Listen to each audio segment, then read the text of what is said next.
Bismillahirrahmanirrahim.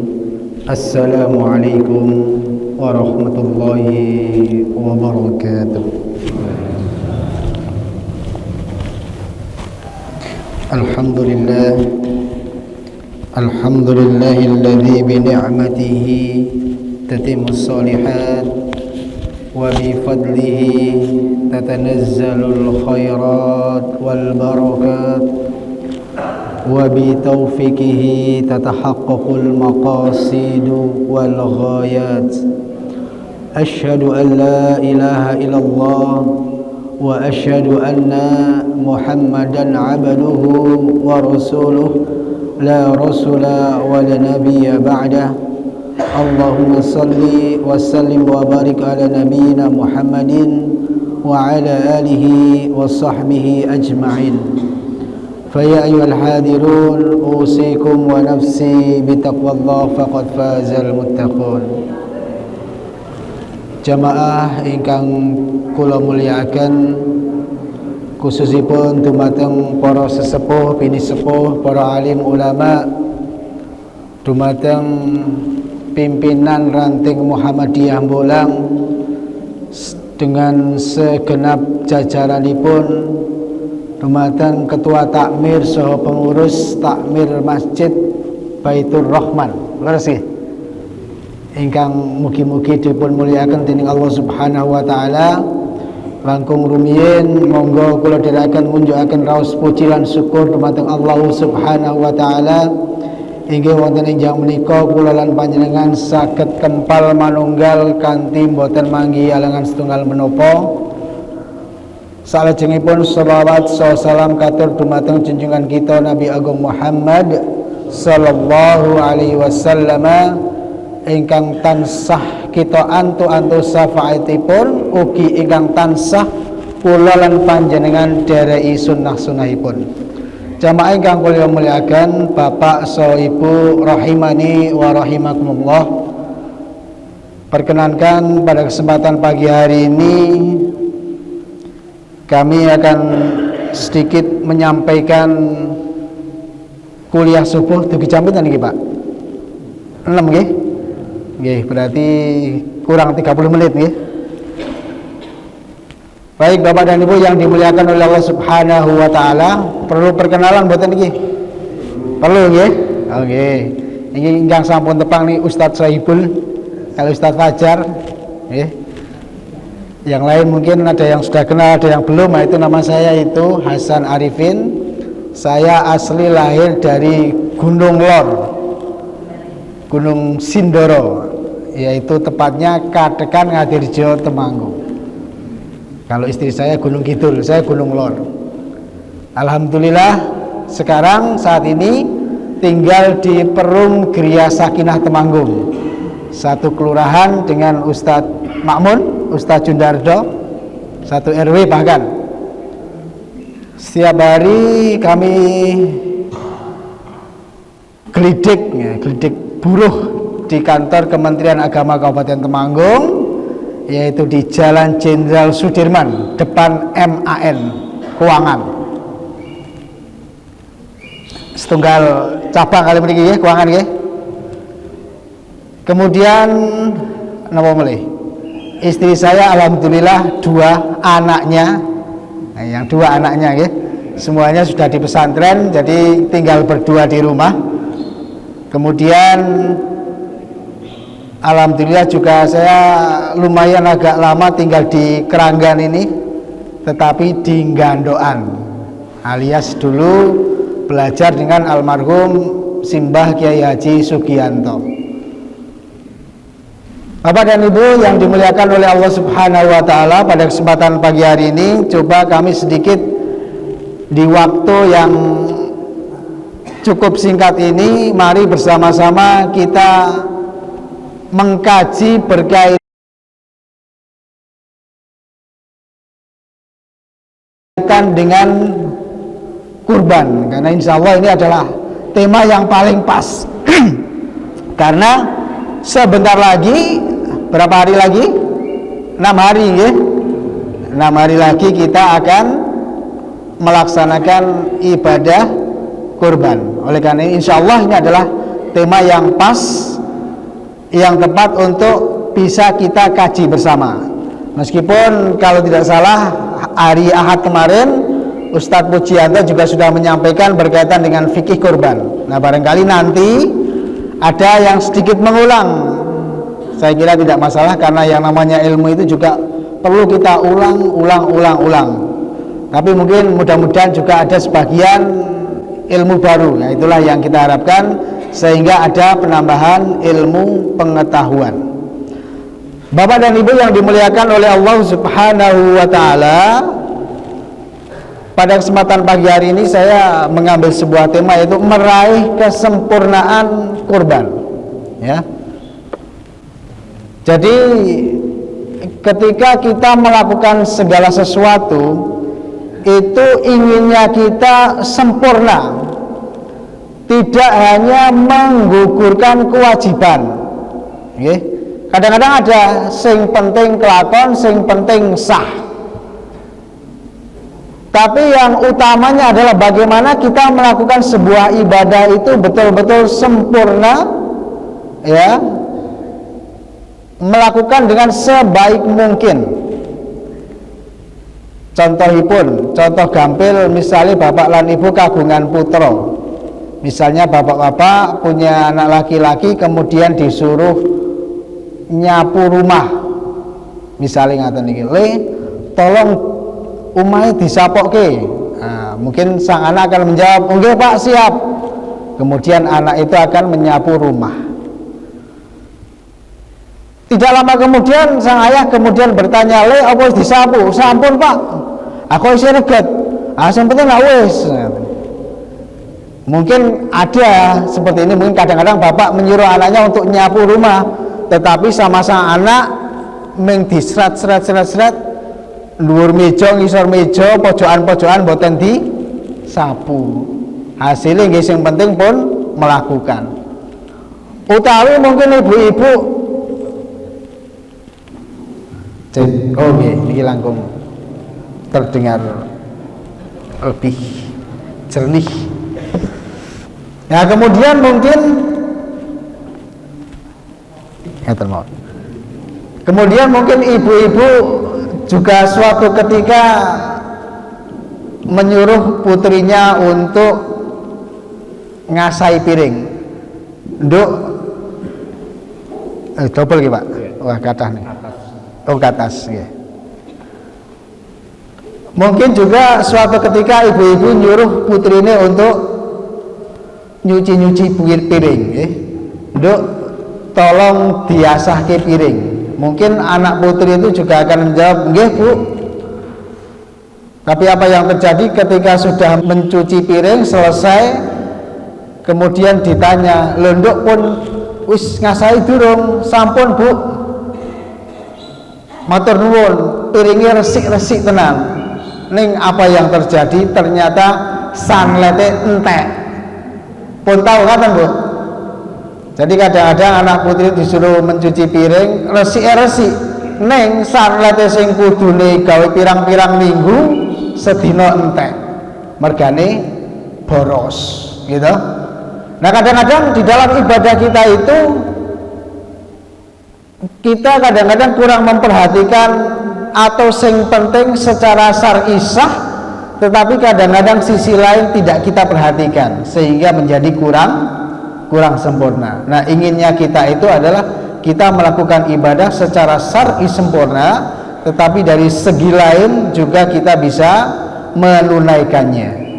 Jadi ketika kita diterapkan di ibadah kurban ini secara syar'inya sah, tetapi kemudian kita memperhatikan bagaimana kesehatannya, bagaimana keamanannya, bagaimana kesejahteraan hewannya, terus bagaimana juga hasil daging yang kita dapatkan itu, apakah akan baik ataupun tidak. Nah, barangkali nanti sekilas kita akan mempelajari hal tersebut. Bapak dan Ibu yang dimuliakan oleh Allah Subhanahu wa taala. Nah, salah satu ilmu yang kita dapatkan adalah di Temanggung ini, jadi kita punya komunitas namanya Juleha. Napa niku? Mbak Juleha nggih, Ustaz. Mbak Juleha napa Bu Juleha? Niki singkatan Pak Bu. Juru sembelih halal. Kata saya Ustaz Sohibul nggih masuk teng grup niku. Nggih kan? Nggih. Sama dengan saya juga. Nah, ini salah satu kegiatan yang dulu pernah kita lakukan. Nah, sebagaimana kita tahu dasar syariat kurban ini, kita tahu semuanya, bahkan semuanya sudah hafal di luar kepala. Dasarnya pun apa? Ini menikah di dalam surah Al-Kautsar. Ini adalah surah yang paling favorit di antara kita. Nggih napa mboten Pak? Kalau sholat andalane Al-Kautsar, nek mboten Al-Asr. Gitu. Nek mboten golek liya meneh, Qul huwallahu ahad, tambah meneh Qul a'udzu birabbil falaq sama Qul a'udzu birabbin nas. Wah niku favorit pokok niku. 5 niku nggih. Niki penapa berarti nggih? Nggih. Monggo cobi bareng-bareng napa nggih sedikit biar suasananya regem, bareng-bareng kita tadarus bersama nggih. Kita awali dengan ta'awud. Monggo. A'udzu billahi minasy syaithanir rajim. Bismillahirrahmanirrahim. Inna a'tainakal kautsar fasalli li rabbika wanhar. Inna syani'aka huwal abtar. Shadaqallahul azim. Nah, ini semuanya kita bahkan sudah hafal. Nah, secara garis besar makna yang terkandung dalam surah ini adalah bahwa Allah Subhanahu wa taala sudah memberikan nikmat yang sangat banyak kepada kita semuanya. Maka kemudian kita disuruh untuk senantiasa sholat, kemudian juga kita disuruh untuk berkorban. Tidak main-main, perintah korban ini disejajarkan setelah kita menjalankan perintah sholat. Dan sesungguhnya orang-orang yang membenci kamu adalah orang-orang yang terputus. Jadi ini sedikit asbabun nuzul diturunkannya ayat ini adalah ketika waktu itu Rasulullah Muhammad SAW beliau mempunyai putra yang namanya adalah Qasim, ya. Rasulullah itu dipanggil dengan Abul Qasim karena beliau punya anak namanya Qasim. Waktu itu Qasim meninggal, ya, salah satu putra beliau yang laki-laki. Maka secara otomatis Rasulullah SAW itu tidak mempunyai keturunan anak laki-laki. Maka kemudian orang kafir Quraisy ini mengatakan bahwa Muhammad itu adalah abtar, terputus, tidak ada keturunan laki-laki yang bisa meneruskan perjuangannya. Itu adalah orang-orang kafir Quraisy yang menjadi mengolok-olok Nabi Muhammad SAW. Lalu kemudian Allah Subhanahu wa taala menurunkan ayat ini, ngayam-yam, wahai Muhammad, sesungguhnya meskipun engkau mendapatkan musibah putramu meninggal, tetapi sesungguhnya nikmatku yang telah aku berikan kepada engkau sangatlah banyak. Maka kemudian Nabi Muhammad SAW kembali bangkit dan bersemangat. Dan sesungguhnya orang-orang yang terputus sesungguhnya itu justru mereka, bukan engkau, ya. Nah, kita melihat sampai sekarang perjuangan Rasulullah diteruskan oleh para pengikut-pengikutnya, meskipun Rasulullah tidak mempunyai seorang anak laki-laki. Nah, kemudian para ulama ini banyak memberikan keterangan, salah satunya ada hikmah besar. Artinya begini, seandainya ketika itu Rasulullah mempunyai anak laki-laki, maka seharusnya putra beliau ini akan menjadi nabi, ya kan? Ulama itu banyak kemudian memberikan keterangan, mengambil hikmah dari itu. Maka kemudian Nabi Muhammad SAW itu kemudian tidak mempunyai anak laki-laki, maka kemudian Rasul itu menjadi penutup para nabi itu betul-betul sudah diatur oleh Allah Subhanahu wa ta'ala. Kalau Allah inginkan, tidak mustahil kemudian Nabi Muhammad mempunyai putra, kemudian mungkin putranya akan menjadi nabi, akan menjadi orang yang lebih istimewa. Tetapi ini adalah memang sudah menjadi takdir dari rencana Allah Subhanahu wa ta'ala. Nah, itu sekilas saja asbabun nuzul dari turunnya ayat atau surah ini. Kemudian juga di ayat lain dari syariat kurban dalam Quran surat Al-Hajj ayat 36, wal budna ja'alnaha lakum min sya'airillah lakum fiha, dan telah kami jadikan untuk kalian, untuk kamu, unta-unta itu sebahagian dari syiar Allah Subhanahu wa ta'ala. Nah, ini mungkin kemarin juga ibu-ibu, bapak-bapak sudah mendengarkan, sudah tahu dari pemaparan Ustaz Uji, ya. Di antara hukumnya ini ada ulama yang mewajibkan bagi yang mampu. Jadi bagi orang yang mampu ini korban ini menjadi kewajiban. Ini menurut Abu Hanifah, Abu Lais dan sebagian Malikiyah. Ini dasarnya ayat tadi, fasalli li rabbika wanhar. Ini ada perintah di sini. Jadi dalam bahasa Arab itu ada di dalam kaidah usul fikih itu ada kaidah al aslu fil amri lil wujub, bahwa asalnya perintah itu adalah sebuah kewajiban, ya. Wanhar, maka alirkanlah darah binatang kurban. Secara bahasanya seperti itu, ya. Maka secara mudahnya kita mengartikan berkorbanlah, itu adalah perintah, maka menjadi wajib bagi yang mampu. Ini diantara pendapat ulama. Kemudian yang kedua, jumhur ulama atau kebanyakan dari ulama ini tidak sampai kepada wajib, tetapi adalah sunnah muakkad, sunnah yang kemudian dikuatkan, ya. Bapak dan Ibu yang dimuliakan oleh Allah Subhanahu wa ta'ala. Nah, kemudian yang menjadi perhatian bagi kita, mari kita berusaha untuk bisa melakukan kurban ini.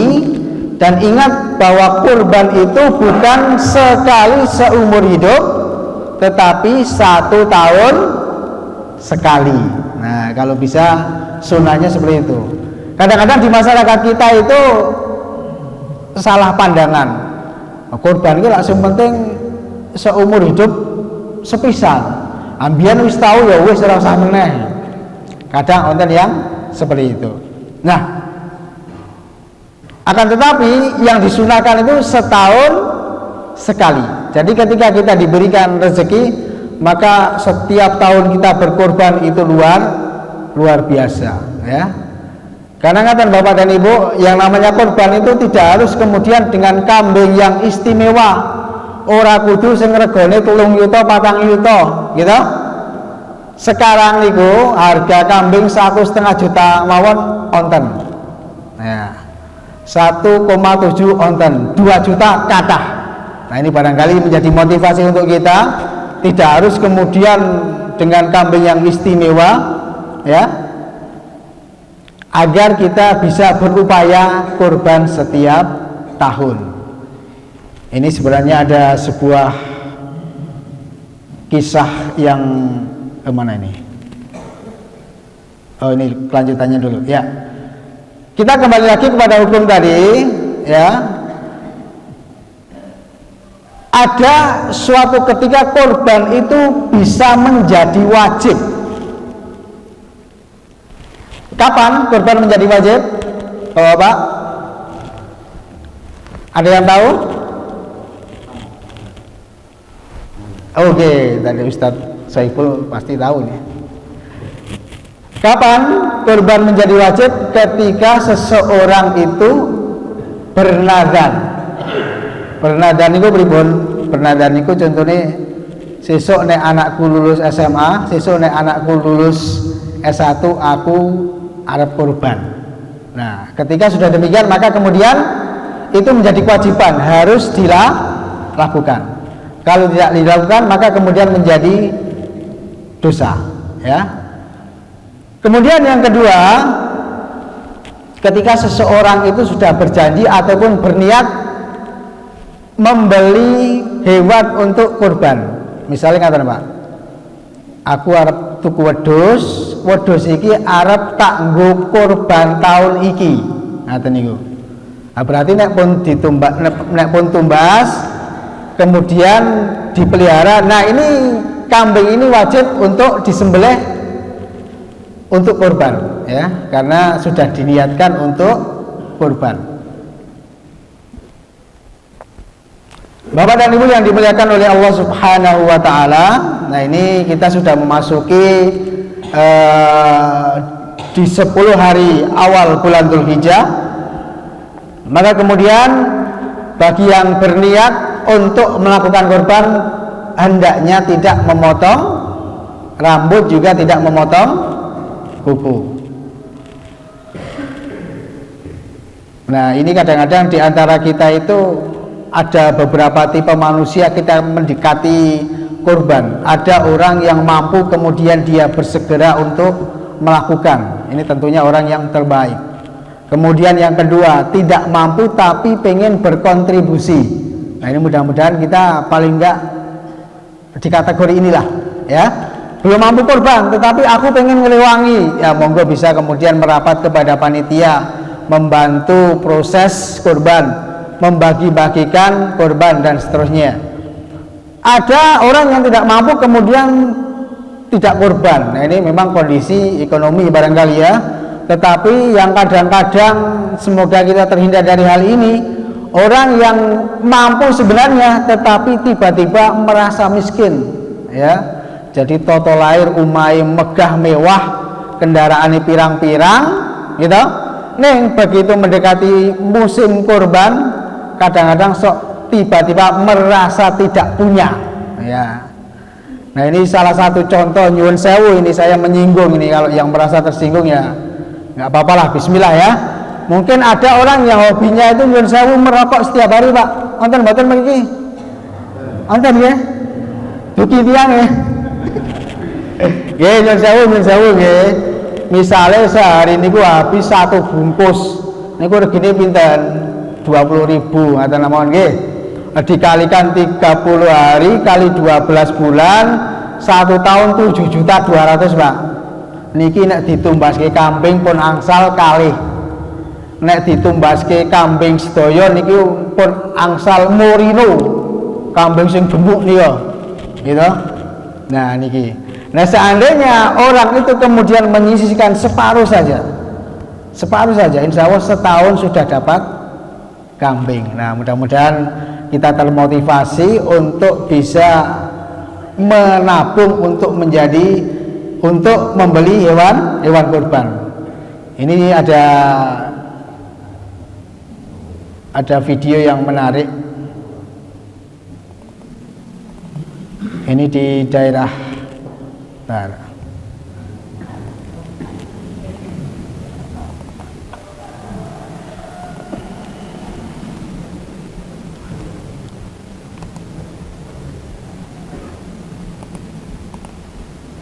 ini tidak panjang videonya, cuman ini hanya 3 menit, kita coba tayangkan sejenak.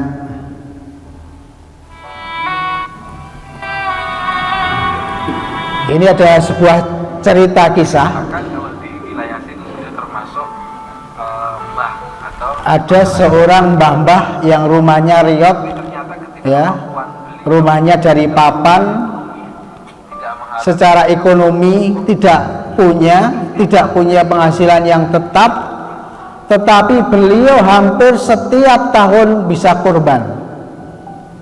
Caranya bagaimana? Beliau niatnya kuat, kemudian nabung. Nabungnya itu disisihkan kepada seseorang. Katakanlah di sini ada pemuka agama, ada seorang ustadz yang selalu dititipi kemudian uang. Nah, kita lihat sejenak videonya. HP juga nggak punya, sepeda motor nggak punya, dia tinggal sendiri. Tapi ternyata urusan kurban itu menurut beliau itu bukan masalah kemampuan, tapi kemauan. Pokoknya mau dan mau berusaha, ternyata beliau juga bisa. Dari awal itu pertama kali beliau berkorban setelah mengikuti program TPL Taman Pendidikan Lansia itu, beliau datang ke rumah pakai jari itu. Nah, jadi ini Ujungnya itu di situ ternyata Mbah Poinem ini selalu nabung. saya Kalau orang dulu itu nyimpen duit teng jari nih kok Bu, terus yang mboten esani nyimpeni duit 100, 200 disimpen teng jari, ditaleni, dibundeli nih kok. Nah, kemudian ketika sudah ngumpul beberapa ratus disetorkan kepada ustadz. Allah Nah, ini beliau. dewe cemplek tak ingon Kemudian setelah terkumpul selama setahun diberikan kambing. kambing hasil peliharaan. Dan ini hampir beliau lakukan setiap tahun, ya. Kemudian ketika ditanya, Mbah, kenapa suka korban? Beliau beralasan beliau mempunyai tekad agar besok ketika meninggal dunia diberikan kemudahan oleh Allah Subhanahu wa taala. Kemudian ditanya lagi, napa mboten eman-eman Mbah? Mboten. Nah, ini istimewa, salah satu inspirasi dari Mbah Poinem yang secara total lahir kalau dilihat beliau adalah orang yang tidak mampu, tetapi beliau berusaha untuk berkorban setiap tahunnya. Nah, kemudian di antara keutamaan korban ini adalah menjadi pahala di setiap bagian tubuhnya. Maka dikatakan dalam sebuah hadis, kelak akan datang kepada kita di yaumul qiyamah, datang beserta tanduknya, bulunya dan kuku-kukunya. Bapak dan Ibu mungkin preso ya, yang namanya hewan kurban itu paling utama, paling penting dari kurban yang dibagikan itu apa? Dagingnya ya, daging ya. Kemudian mungkin ada tulangnya, kemudian jeroannya. Nah, ini di dalam hadis ini bahkan tanduknya, bulunya, kemudian kukunya ini akan datang kepada kita menjadi penolong. Padahal nek kula panjenengan merenungkan yang namanya tanduk, bulu, kuku itu ora ana manfaate. Nggih mboten? Pun tahu mireng ada yang namanya soto tanduk sapi, mboten mboten? Mboten nggih? Utawa napa niku sop bulu unta. Ah mboten enten. Napa melih kok sate kuku kambing. Ya. Ini enggak ada. Nah, ini adalah hal yang tidak bermanfaat, tetapi itu akan menjadi penolong kita, akan datang menjadi penolong kita kelak di yaumul qiyamah. Apalagi yang lainnya, dagingnya, tulangnya, seruannya dan seterusnya. Ya. Nah, kemudian bahkan dikatakan dalam hadis lain, setiap rambut dan bulu itu terdapat kebaikan. Bapak dan Ibu mungkin ketika setelah korban sempat ngitung wulu wedhus disembelih, kemudian dihitung jiro lupan monem dua jumlah pinten niku. Itu dikatakan setiap helai, setiap bulu itu ada kebaikan. Artinya begitu banyak kebaikan yang ada pada diri binatang kurban itu. Kemudian berikutnya, kurban itu lebih utama dibandingkan dengan sedekah biasa. Jadi bapak-bapak punya uang 2 juta disedekahkan ke orang lain, punya 2 juta dibuat untuk kurban, ini lebih mulia yang digunakan untuk kurban. Kemudian yang kedua, apabila kurban itu hilang sebelum disembelih, tidak akan merusak pahalanya. Jadi jenengan tumbas kok tiba-tiba ucul lepas, loh kok hilang mau bengi neng kene. Nah niku sudah mendapatkan pahala, tidak harus kemudian menggantinya. Meskipun ada pendapat ulama lain kalau mampu ya mengganti akan lebih baik, tetapi kalau tidak sudah mendapatkan pahala kurban. Tapi kemudian seminggu berikutnya kok ketemu jebulane umpetan yang ngisor weteringen ngeten misalnya. Nah maka begitu ketemu kemudian kita sembelih. Kemudian yang ketiga, ketika terjadi kecelakaan telah meninggal dunia kambing yang saya beli kemarin misalnya ya, karena mungkin ada sesuatu, maka juga tidak perlu menggantinya. Selanjutnya keutamaan kurban diantaranya adalah akan menghapus dosa-dosa kecil. Kemudian juga sebentar, kelewatan ini.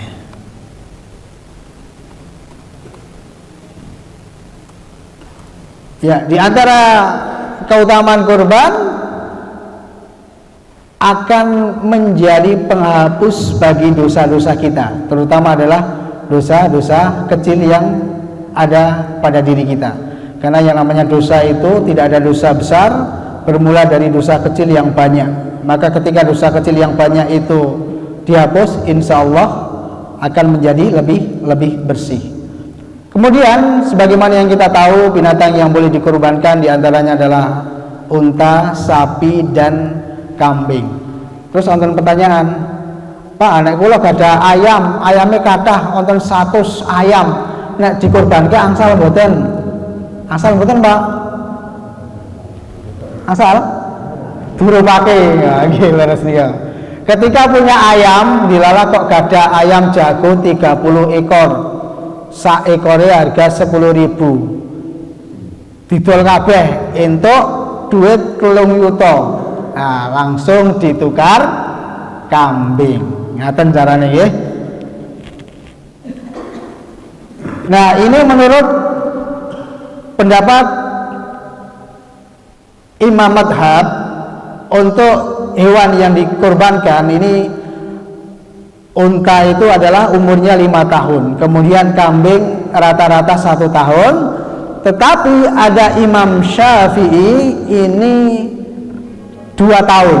Nah, jadi kadang-kadang di sekitar kita ini ada banyak yang mengaku Syafi'iyah, tapi kadang-kadang ya nyun sewu, kadang-kadang tidak sempurna gitu ya, pilih-pilih. Kalau mau betul-betul murni Syafi'iyah, maka menunggu kambing itu usia 2 tahun.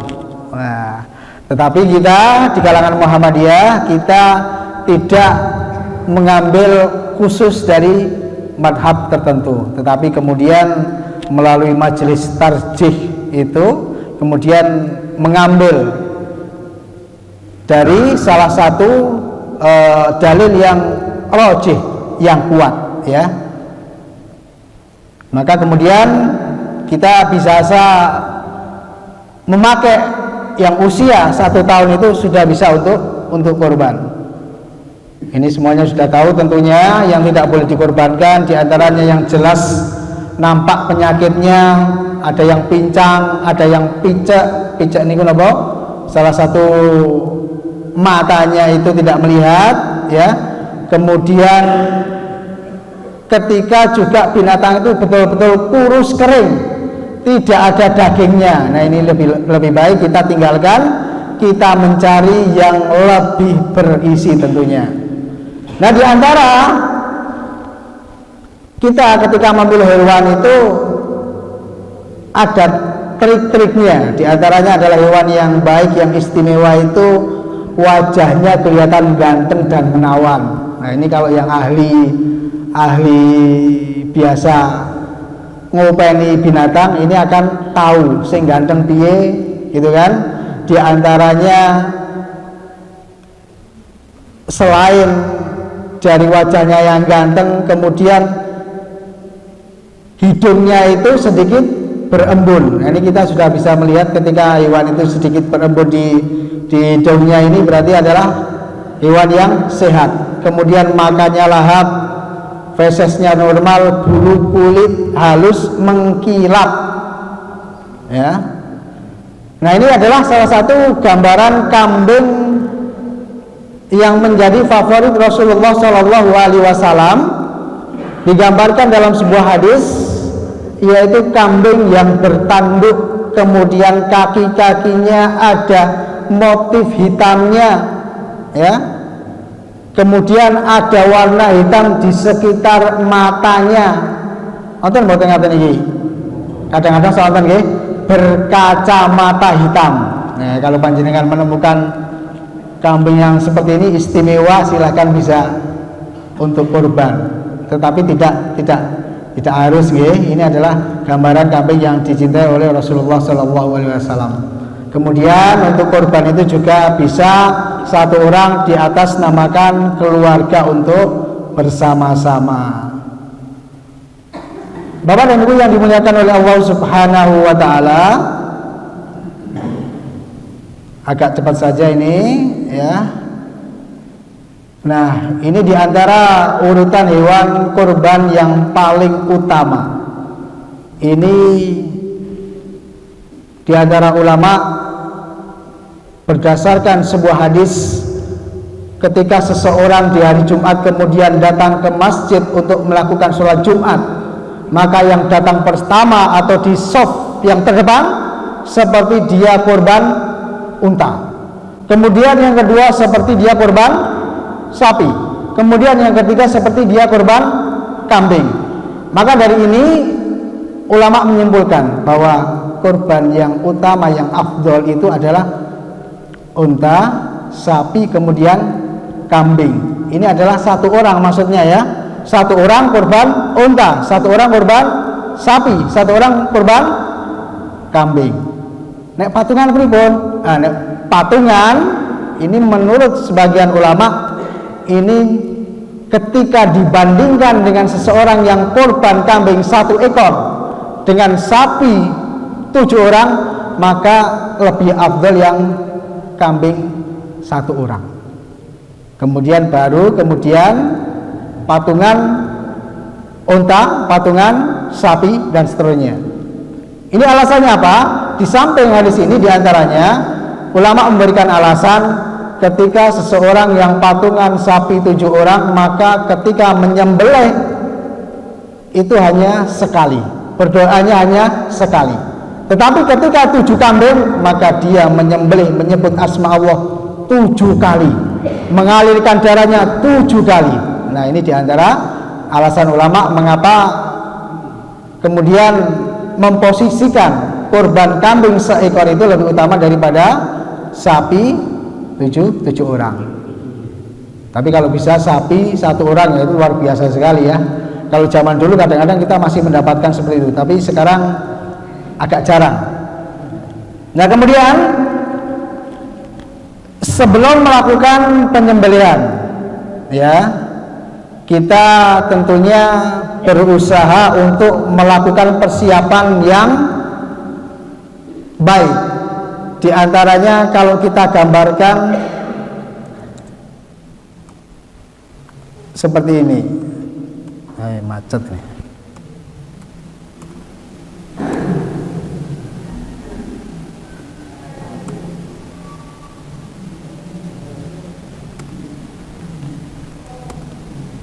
Nah, ini mohon.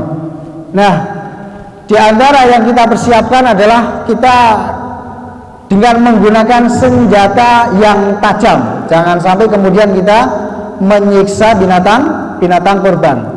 Ini adalah sebuah contoh ketika seseorang ini nggak mau jalan, saya dari sini aja. Ketika orang menyembelih tetapi pesonya, senjatanya tidak tajam, apa yang terjadi? Maka akan menjadi sebuah hewan itu menjadi tersiksa. Nah, ini contohnya apa nih? Pesone ketul. Nah,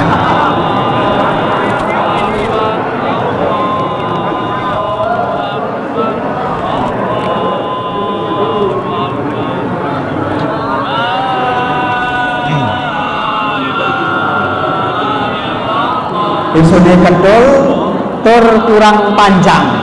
Nah, ega mboten rampung-rampung niki nyisake sapine.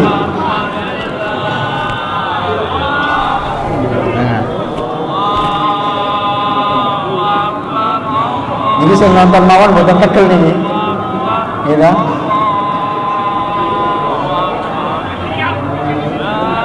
Nah, mboten rampung-rampung niki.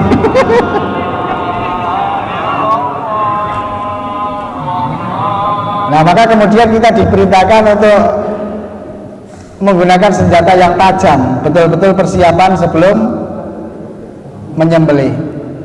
Nah, kemudian juga ini ada lagi ini. Mana ini?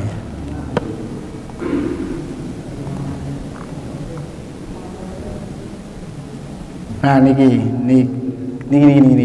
Sampun niki.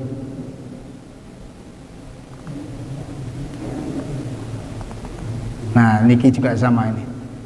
Ini kurang tajam juga, kemudian kesusahan menyembelih, gitu. Engah-engah. Akhirnya apa yang terjadi?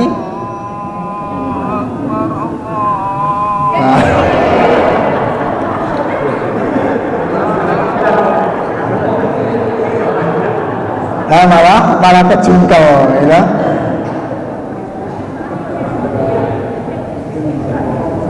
Nah, hiburan mawon. Nah, itu maka kemudian penting sekali pisau itu tajam, kemudian juga ukurannya sebenarnya ini ada ukuran standarnya adalah 1,5 kali leher hewan kurban. Jadi mungkin ada yang pakai senjata yang pendek, tetapi kalau sudah ahli ya nggak masalah. Tetapi yang belum ahli ini kan harus menggunakan istilahnya SOP-nya, ukuran standarnya seperti apa. Kemudian kaos tangan juga ada, kaos tangan itu dari baja, itu untuk keamanan. Karena pernah ada orang yang nyembelih ora krasa saking tajamnya pisau, rampung nyembelih drijine rampung. Ya, ternyata niku yen, gitu. Nah, kemudian juga posisi kita jangan sampai di depan kepala persis atau di belakang persis, bisa-bisa keseruduk utawi kepengkal, gitu, apalagi yang belum ahli. Nah, ini seharusnya kayak gini nih Pak seragamnya ya, agar ketika jungkel tadi atau terjadi sesuatu ini lebih aman. Ini idealnya seperti itu. Adapun yang ada di sekitar kita ya mari kita berusaha sebaik-baiknya lah ya. Nah, ini hal-hal yang penting. Ini ada sedikit waktu, masih ada sedikit waktu saya tambahkan ya. Nah, ini adalah tempat untuk transit hewan. Biasanya kita menyediakan transit hewan itu kita cari tempat yang betul teduh, aman dan tenang. Dan hewan itu juga butuh istirahat kurang lebih 30 menit ketika dalam perjalanan. Jadi misalnya bapak niku pesen kambing tiba di hari H, gek wae teko ampun langsung disembelih Pak. Begitu medun saking trep, cepet langsung sembelih. Niki boten angsal. Diistirahatkan dulu, transit dulu. Suruh pinarak dulu, ngopi-ngopi dulu. Ya, gitu. Setelah kira-kira 30 menit kemudian baru kita giring ke tempat penyembelihan.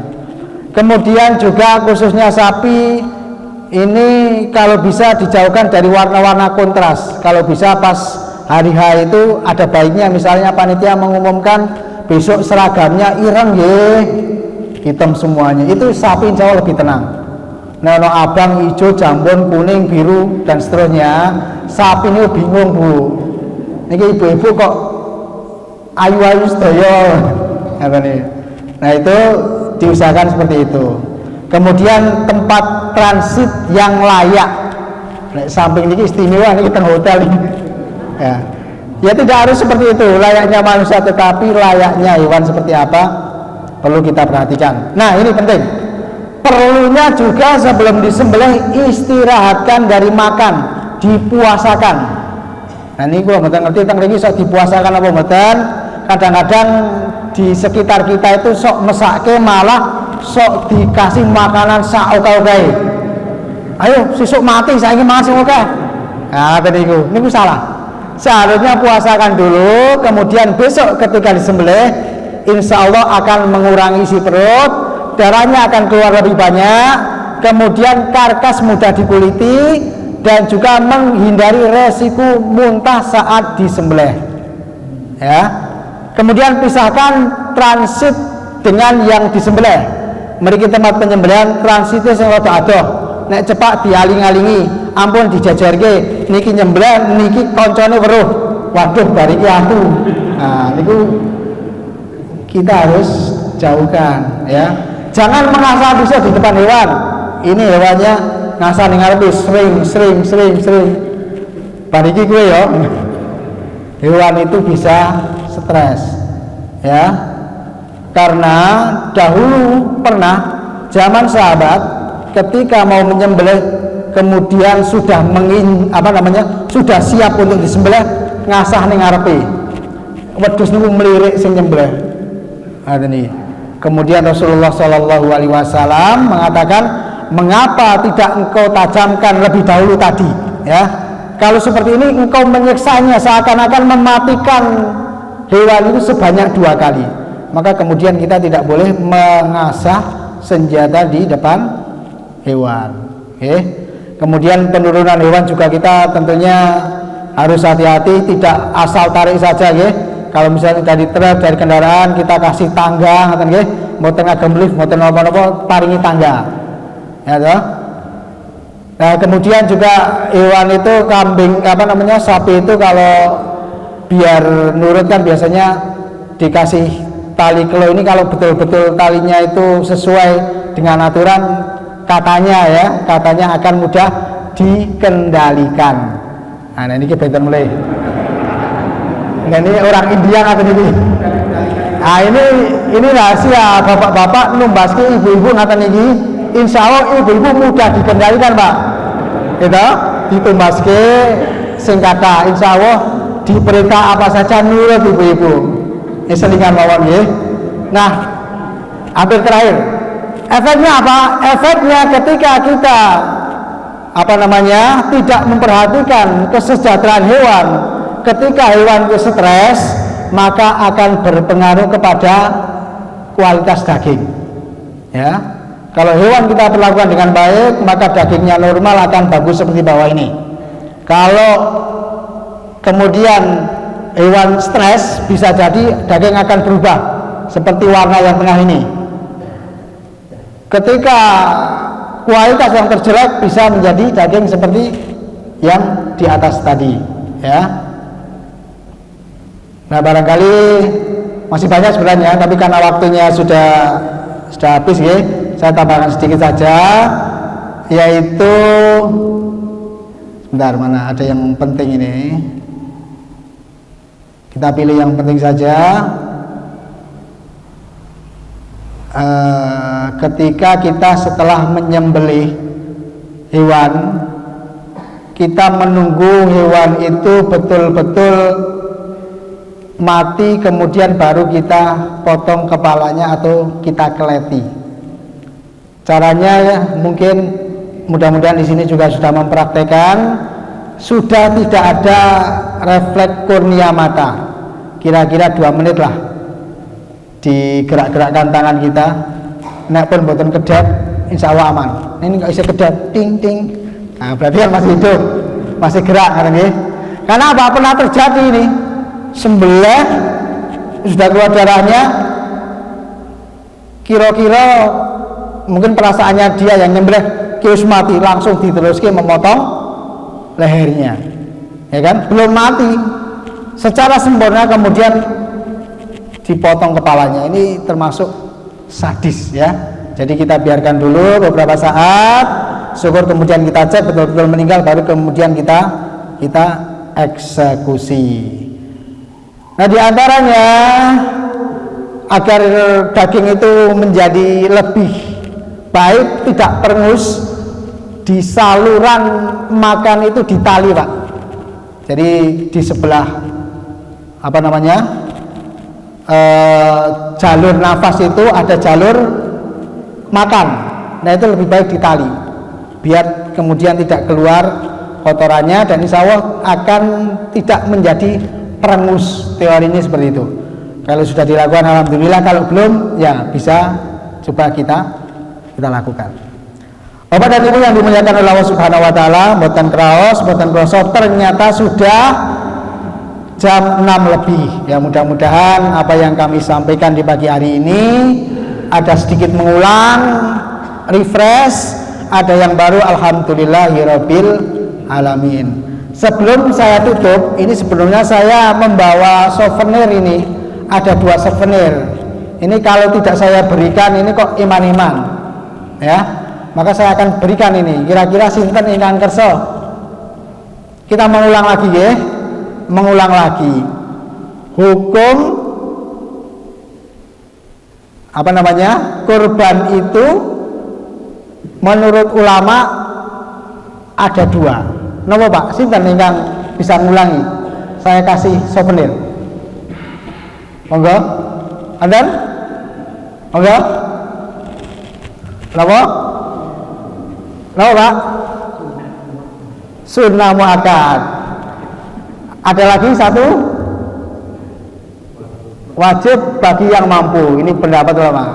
Masya Allah, barakallah. Ini ada souvenir Pak, nanti bisa diasto ini di bawah di saya. Ya, monggo isinya apa? Kirang mengatos nih, jangan dilihat dalamnya Pak ya. Kemudian apa ya? Satu lagi.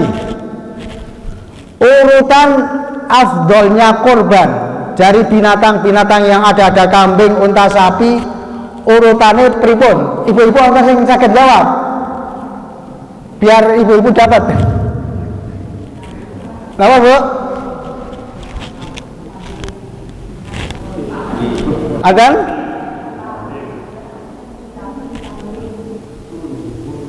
Unta, sapi, kambing. Ye, alhamdulillah. Ibu sinten Bu? Ye, mungkin wonten souvenir ya Bu ye. Mugi-mugi berkah. Ye. Jadi afdalnya kurban itu unta, sapi, kemudian kambing, kurban untuk 1 orang. Kemudian baru patungan. Jadi urutannya seperti itu. Oke, Bapak dan Ibu yang dimuliakan oleh Allah Subhanahu wa taala, barangkali itu yang bisa kami sampaikan. Mohon maaf atas segala kesalahan dan kekurangan. Mudah-mudahan bermanfaat, dan apabila ada sesuatu yang kurang, apabila ada sesuatu yang barangkali ada dalam saya menyampaikan, mohon maaf yang sebesar-besarnya. Itu dari kekurangan saya, tetapi apabila ada kelebihan dan ada ilmu yang baru insyaallah dari Allah Subhanahu wa taala, mari kita tutup bersama dengan membaca tahmid. Alhamdulillahi rabbil alamin. Subhanakallahumma wa bihamdika asyhadu an la ilaha illa anta astaghfiruka wa atubu ilaik. Wa akhiru da'wana alhamdulillahi rabbil alamin. Wassalamu alaikum warahmatullahi wabarakatuh.